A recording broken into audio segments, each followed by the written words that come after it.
Hey there. If you're going to be driving off-road, there's a few things you want to be comfortable with. First, make sure that you're not going out by yourself.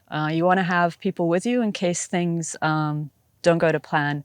You also want to make sure before you go out that you're checking that your car is in working order. So you want to check that your fluids levels are right, that your filter is clean, and that you also have all required safety gear.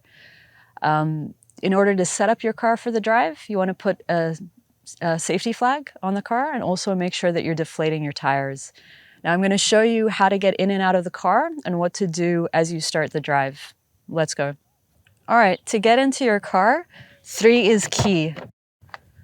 You want to make sure that you have both hands comfortable and you get in.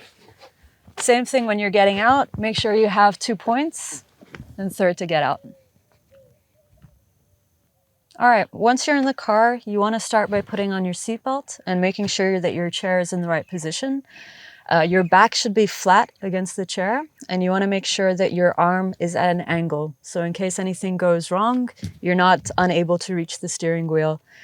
When you're driving, make sure that your thumbs aren't actually inside the steering wheel. In case there's rough terrain, you don't want it to move around quickly and injure your thumbs. In terms of your car, always make sure that everything is tied down so nothing flies around and hits you in the head.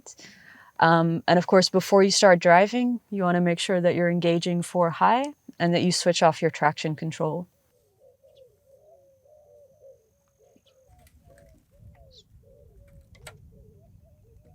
All right, perfect. Now you know how to get into your car and make sure it's ready for the drive. I'll see you out there.